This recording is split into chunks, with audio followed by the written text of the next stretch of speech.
And hello, welcome back to Father and Fun. We are playing Outlast. This is episode 6. I'm Espresso Steampunk. And I'm Shecky. You got it. You sure are. And so, right back from where we left off, just finishing up the footage I've got. I'm going to have to record more, but turns out there's nothing in the cell behind that guy. I cut out all the tricking him that I tried to do. Still a bit lost, but that's okay.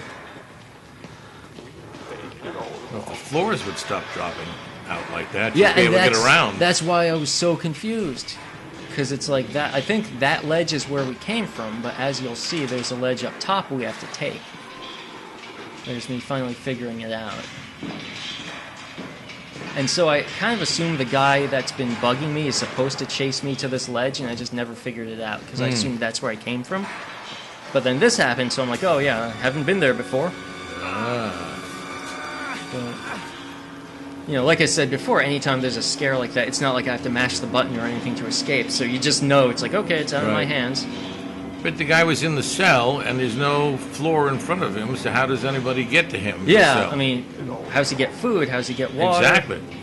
Maybe it just happened. Like, I almost wonder if, you know, there's a news report at the start of the whole game. I don't know if there were, like, you know, there's an earthquake or something, but even so, there's not, like, rubble all over the floor.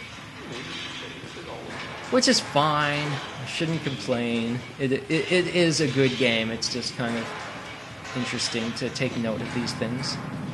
Well, the floor was missing here. What happened to the floor? I mean, it's just like you go, okay. Yeah. So note to all game developers.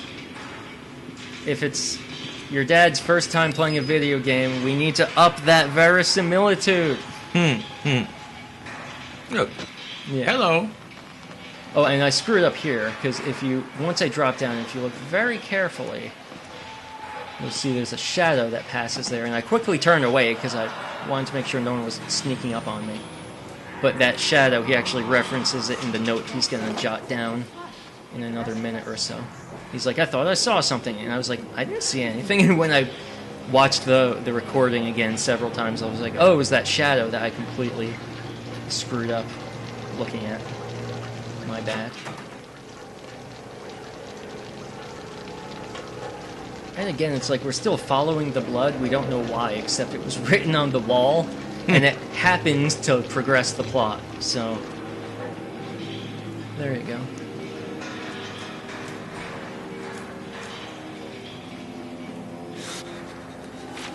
So yeah, I was talking about Project Wall Rider again, and that kind of goes with that weird shadow, flickery light thing we saw. And now even the character's like, maybe it was a glitch, or maybe this place is getting to me. So we're sort of gradually delving more into the supernatural possibilities or whatever. I think this place would get to anybody. Oh, for sure. Oh my God, look at that. For sure. Have you heard of, like, urban exploration?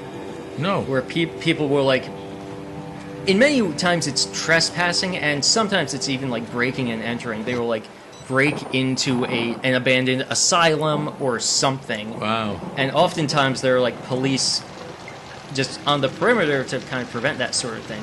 But they'll walk around, take pictures, and like, oh, here's black mold. I probably shouldn't have breathed that, and stuff like that. So, and I don't know how they do it.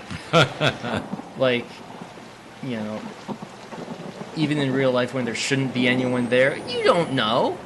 Right. And creepy. At least they go during the day.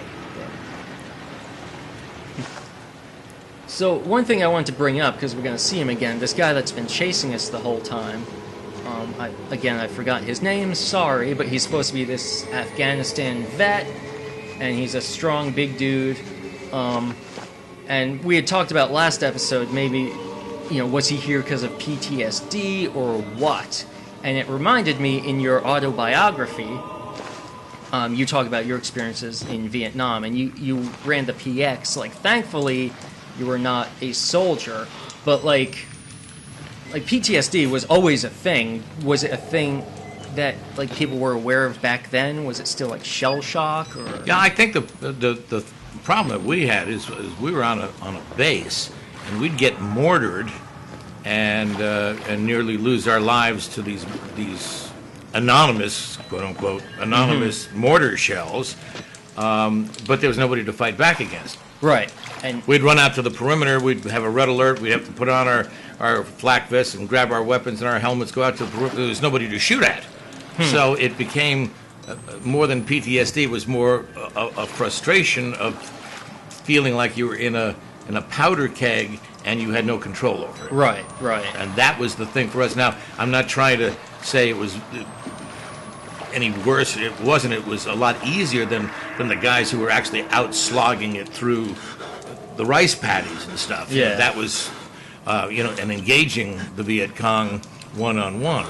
But at least they were able to unload their weapons. Yeah. One time, I was on my way up from Phan Rang to Cam Ranh, and I was somebody else was driving. I had my weapon, and I saw the side of a little mountain, and I just unloaded 20 rounds just because it felt good to do something, to Yeah. feel like I was, Wow. not fighting, but at least releasing some tension. So, yeah. That's intense. I guess speaking of releasing tension, one of the things you mentioned in the book was that, like, not just you and the boys or whatever smoked a lot of marijuana, Oh, yeah. a lot Oh, of yeah. weed, Yeah. and Almost everyone did. The only ones who didn't were the lifers, the ones who were the drinkers. And they were the ones who, like, you couldn't rouse them out of their stupor during a red alert. wow, Those of us who were stoned, as soon as the sirens go off, as soon as you'd hear the mortars, poof, it pulls you right out. I'll bet. And you do your thing, and you're not stoned at all. Huh. And then the red alert's over, you're walking back to your hooch, and gee whiz, you just start feeling relaxed again. Whew. And as I said, the lifers who were the drinkers, they would just be passed out in bed. Wow. So yes, Thanks, indeed. guys. Yeah, but it was just a fact of life there, and it was every evening. I don't know anybody who smoked in the daytime. I mean, but it was like at night when the pressure was off a little bit, and you Yeah. could kind of like just walk about.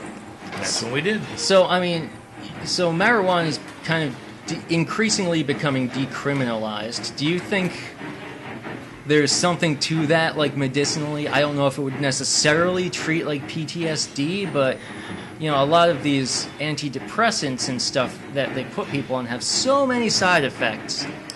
Yeah, oh no, they do. And I don't believe in those pills and stuff anyway, because they're just and me personally, I get side effects to everything. Yes. I get a side effect to an aspirin, So Well, let me say real quick Yeah. to the listeners, if you are on medication, we are not telling you to stop. Exactly. Please do not stop, and even if you want to get off medication and your doctor says yes, you should taper and follow your doctor's instructions. Yes. But But I think it's marijuana has medical uses, and I'm all for it. yeah, and especially if you're I don't know what PTSD is necessarily like, but I know if you're anxious, if you have trouble sleeping, Right. it helps in those regards. It's not going to cure PTSD. I think for that you really need to sit and talk to a therapist and try to work that out. But it can take the edge off. Right, and that's one of the interesting things is, like, so many people are getting, like, the Ritalin and ADHD and all kinds of stuff, but there's still, like, a stigma about talking to a therapist, Right. or a psychologist, and Right. I feel like we need a dialogue about that. Yeah, I think so.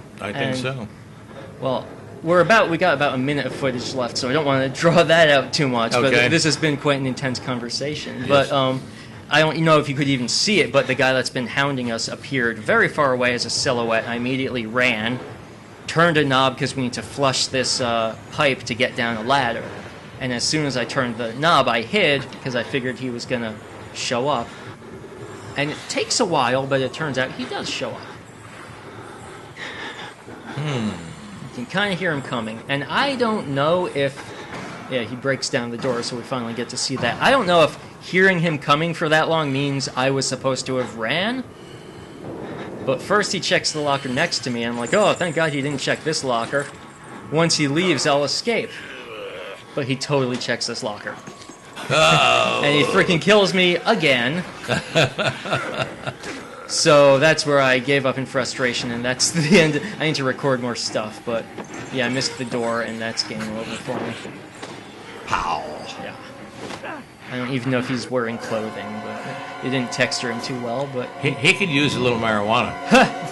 Calm him right down. I could use some after that session. Anyway, that wraps up this episode of Father and Fun. I'm Espresso Steampunk. And I'm so-called Shecky. Thanks for joining us. Have a good one. Ciao, baby.